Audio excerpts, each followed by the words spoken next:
The next day, the task was to destroy this dugout. We had about 1.5 liters of an incendiary substance on board. As we approached the target, we spotted a motorcycle with 2 enemy fighters, most likely the crew from that dugout. When they saw us, the driver lost control and fell off the bike. We selected a target, a man wearing a backpack similar in appearance to a Starlink pack. He ran out into open ground and paid for that decision.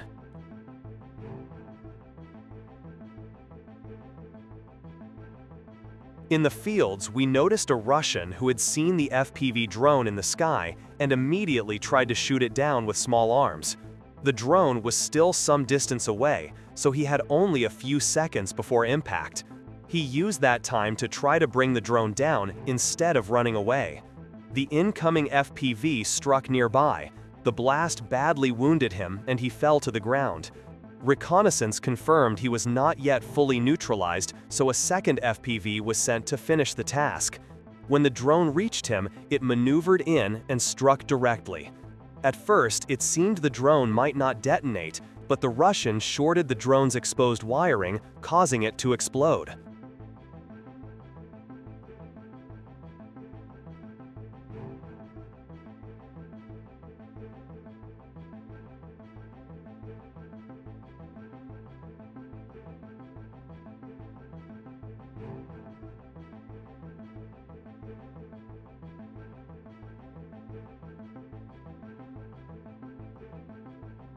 In the forest, we found a hidden Russian who thought he could hide from the drones.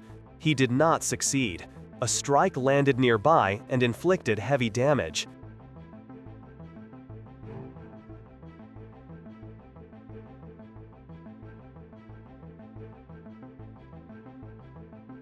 He gathered his strength and crawled into a dugout to wait it out, but that attempt failed as well. The drone reached his hiding place and finished him. 2 Russians were identified walking along a tree line, unaware of the threat above. A Ukrainian FPV carrying an explosive warhead struck them. It severely wounded one and eliminated the other. The wounded man required a follow-up strike. Another drone was used and the threat was removed. 2 more Russians who thought they were hidden were detected and destroyed.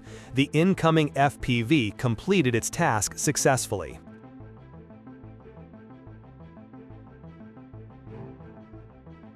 Amid green grass and branches, we spotted a Russian hiding.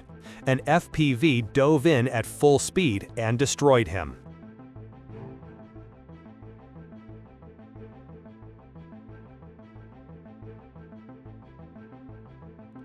A Russian stood between 2 trees, hoping they would protect him from an FPV hit.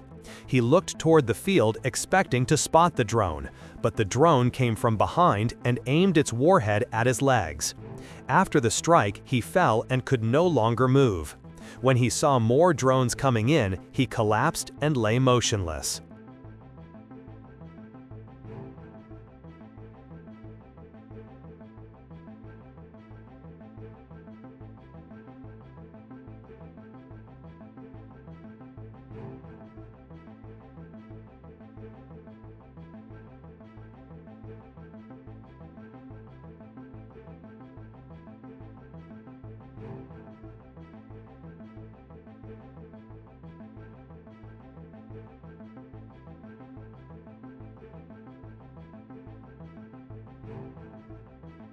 In another tree line, we identified a man standing by a tree through reconnaissance.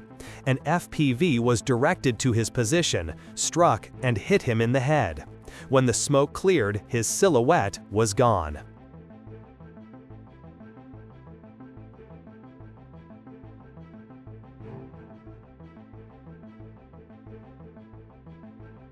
A Russian carrying a launcher projectile between grenade tubes was recognized. He saw the incoming FPV and froze by a tree, hoping to remain unseen. But the drone reached him and destroyed him while he stood there.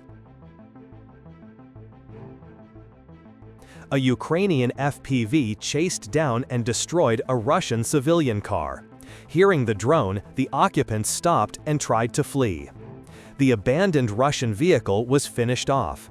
The approaching drone strike started a fire that ultimately destroyed the vehicle.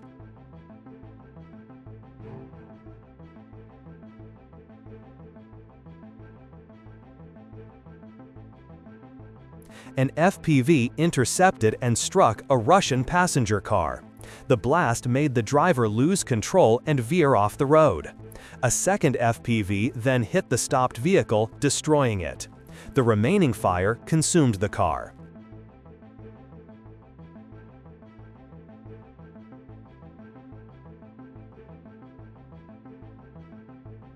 We destroyed a moving Russian vehicle that at the moment of impact was carrying a Russian who, seeing the drone, jumped off to escape. The drone hit the car, the driver was incapacitated, and a final strike to the vehicle's front completed its destruction. The car burned out together with the occupant. An FPV struck a Russian vehicle that was carrying fuel to resupply positions. The hit caused a large fireball.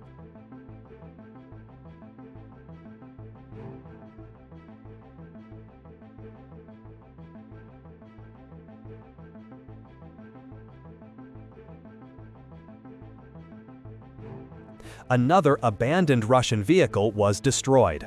The first drone's hit did not fully neutralize it, so an additional FPV loaded with incendiary rounds was used. The resulting fire consumed the vehicle.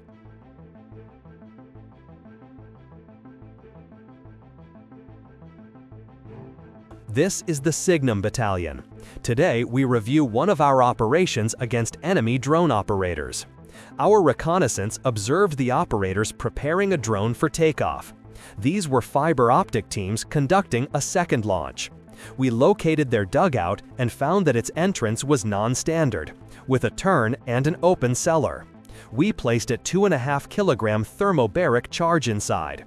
A large explosion rose above the trees. After some time, our scout observed the operators evacuating themselves and their equipment. We returned and, a few hundred meters from the dugout, found abandoned equipment: Mavic cases, batteries, and drones. Later, we confirmed around 10 fiber optic complexes, ground stations, consoles, goggles, and screens. Their equipment was completely destroyed. You can watch it burn.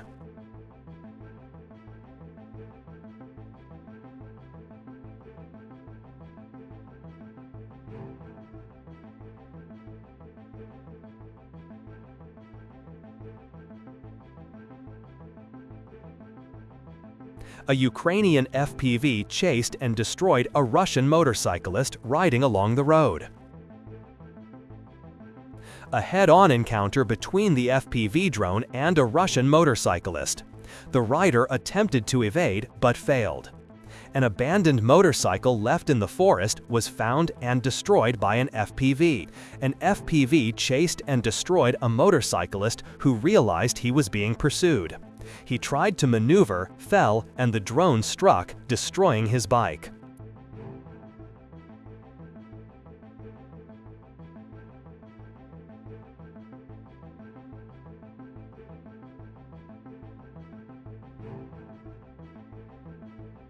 A night hunt for a Russian vehicle proved successful.